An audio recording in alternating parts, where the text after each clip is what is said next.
Hello les filles! On se retrouve aujourd'hui pour un tutoriel sur un teint frais et lumineux. Aussi le maquillage des yeux, je l'ai fait en tutoriel, je vais mettre le lien ici. Et vous allez pouvoir là, justement là, créer le tout. Au niveau du teint, vous allez remarquer qu'il y a beaucoup de produits que j'utilise, mais en même temps, vous pouvez toujours simplifier les choses, utiliser des produits 2 en 1, etc. Donc c'est juste pour s'amuser aussi avec les produits qu'on a. Alors allons voir les étapes pour ce teint frais du printemps. Donc on commence avec une bonne hydratation au niveau de la peau. Utilisez votre hydratant normal et vous le laissez bien pénétrer dans votre peau. Ensuite de ça, ce qu'on va venir faire, parce que notre but c'est oui d'avoir un teint frais et lumineux, mais aussi qui dure le plus longtemps possible. Par conséquent, on va utiliser un primer. Je vais prendre celui de chez Smashbox, donc la formule hydratante. Tout simplement parce que si on a des zones sèches au niveau de la peau, ça sera pas l'idéal si on va avoir quelque chose de lumineux et de glowy. Des patchs secs, c'est pas l'idéal. Donc je l'applique comme ça ici et je fais attention d'en mettre en fait au niveau des cernes pour que mon cache-cerne dure plus longtemps aussi. Et voilà. Donc une fois que ça est appliqué, on va venir utiliser un produit de chez Les Oitiers qui est le Hydra Smart dans la vague des crèmes teintées, bébé crème et compagnie. Et celui-là, en fait, a une très très grande luminosité. J'avais essayé celui de Marcel, la bébé crème de Marcel, puis ça donnait vraiment un air plat au visage, alors que celui-là, on va vraiment chercher une belle dimension. Donc moi, j'ai la teinte claire, et je vais vous montrer un peu l'effet que ça fait, en espérant que la luminosité ressorte bien là, avec la caméra. Donc je l'applique comme un fond de teint, en fait. Au pire, on peut en remettre si on voit qu'on n'en a pas suffisamment. Vous pourriez utiliser un pinceau, moi je suis plus à l'aise avec mes mains, mais ça c'est à votre discrétion.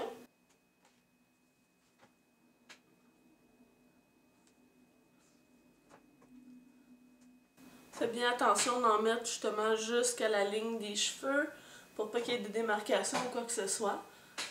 Donc on peut remarquer que déjà les rougeurs que j'ai ici paraissent un peu moins. Et vous pouvez voir que c'est très très lumineux parce qu'il y a une grande hydratation qui est donnée à la peau avec ça. Et il y a probablement un complexe lumineux aussi à l'intérieur. Donc c'est très joli. Donc de 1, on va déjà chercher un petit effet dewy. Et par la suite, je vais y aller avec des produits en poudre, mais juste avant, je vais apposer mon cache-cerne. Et là, pour aller encore une fois chercher ce côté-là lumineux et frais, je vais utiliser un cache-cerne qui est liquide et une formule qui est assez mouillée, si je peux m'exprimer comme ça, dans le fini que ça va donner, contrairement à quand on utilise un qui est en forme de crème ou en poudre. Donc, je vais utiliser le Select Moisture Cover de chez MAC. Et j'utilise moi la couleur NW20, mais allez en magasin pour pour obtenir en fait votre teinte à vous.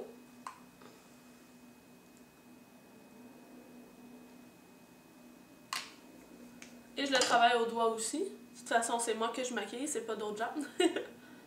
Donc je fais des petits mouvements de tapotement pour bien disperser le produit. J'utilise aussi mon annulaire pour disperser le produit parce que c'est le doigt le moins fort. Parce qu'il ne faut pas abîmer la petite peau de tour d'œil.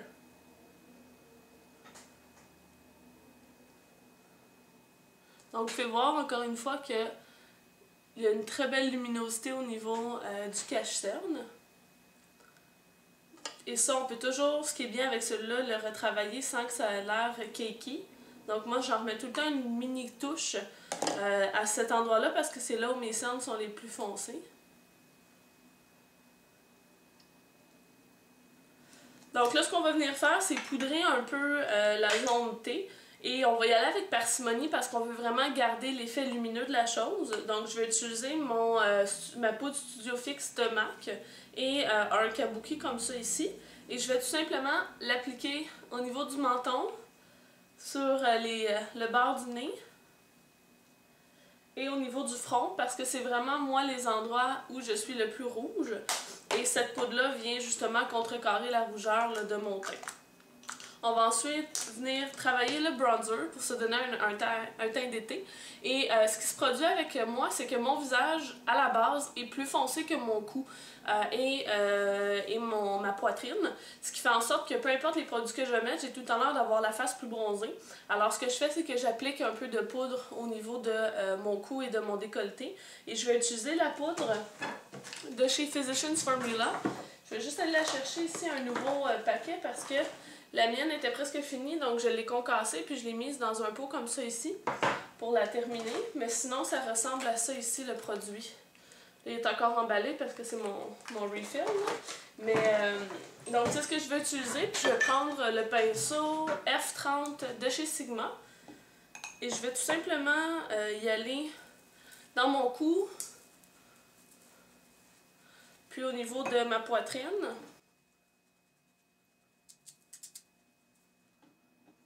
C'est sûr qu'en été, j'ai pas besoin de faire ça, là, mais c'est ce que ça donne avec ma face qui pogne tout le soleil.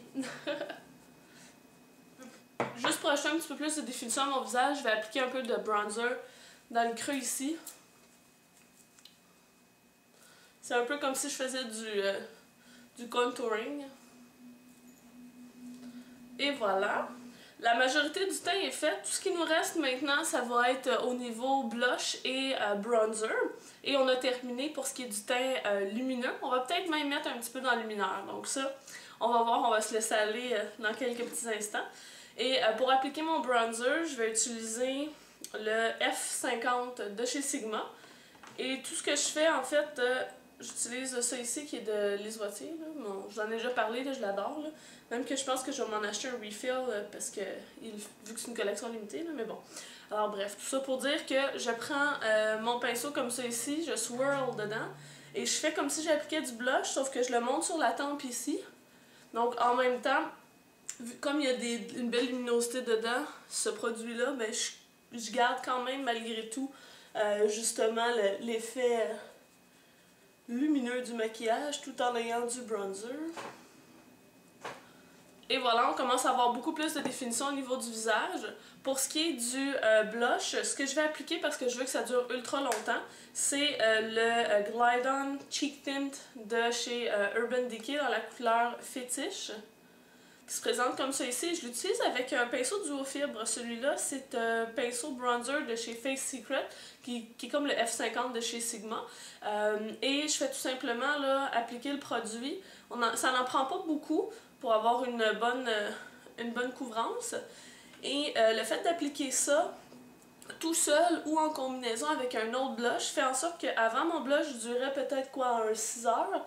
Et là maintenant, ça dure presque un 12 heures. Là. Donc c'est absolument merveilleux. Là. Et en l'appliquant, vous pouvez remarquer qu'il y a des petites paillettes dans ce produit-là. Ce qui fait très joli. Donc je commence à avoir l'air d'une boule disco. Non, c'est pas vrai. Ça a l'air pire que ça la caméra parce que la caméra elle attrape tous les points lumineux. Là. Dans la vraie vie, c'est pas exactement ça qu'on a. Mais bon. Alors, une fois ce blush-là appliqué, je vais utiliser un blush qui va être très très lumineux. Donc un Fini Frost par exemple chez MAC. Et je vais utiliser mon tout nouveau blush qui est le Full of Joy de la collection Anjou chez MAC. Qui est un espèce de petit rose un petit peu mauve. Et j'utilise le pinceau F40 de chez Sigma qui est un pinceau en angle que j'adore. J'avais hâte de m'en procurer un. Et je fais tout simplement prendre la couleur comme ça ici et je l'applique sur mes joues.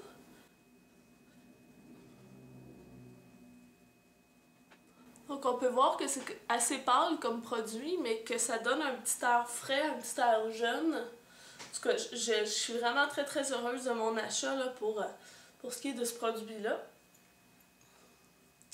Et étant donné qu'on veut aller over the top, on va utiliser en plus un enlumineur. Ça me tente de faire du fun avec ça.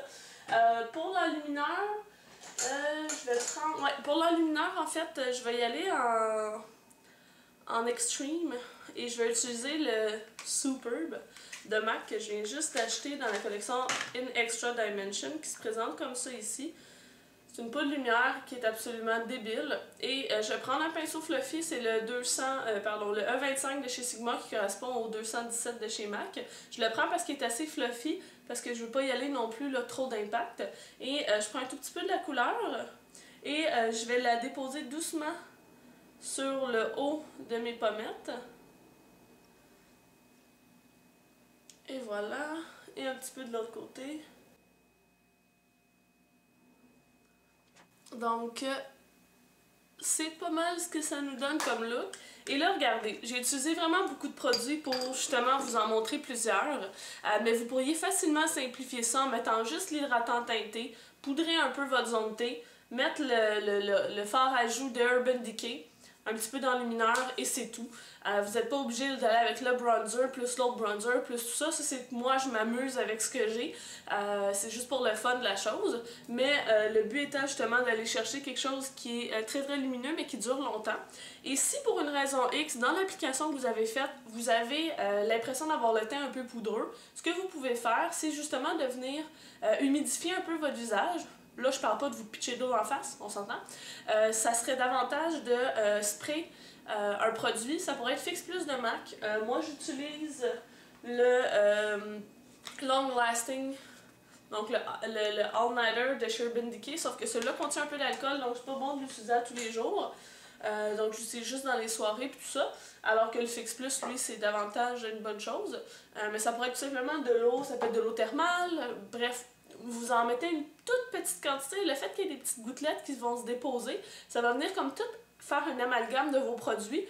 Puis ça va vous permettre justement d'avoir un teint qui est plus naturel avec un fini plus peau qu'un fini poudre, si je peux m'exprimer comme ça. Donc c'est sûr qu'avec aucun maquillage des yeux, ça peut avoir l'air peut-être un peu too much comme teint, mais d'un autre côté, on s'amuse. Puis on pourrait même mettre de l'enlumineur sur les clavicules ici. Il m'en restait pas beaucoup dans mon pinceau, mais je vais quand même chercher une belle luminosité. Donc, c'était mes suggestions pour un teint lumineux qui tient longtemps pour le printemps et l'été. Mais en fait, c'est bon pour toutes les saisons, mais c'est encore plus fun de le faire quand on arrive au printemps-été. On a envie d'avoir un petit teint de pêche, de rose. Alors, voilà, j'espère que vous avez apprécié, puis on se voit dans la prochaine vidéo. Bye!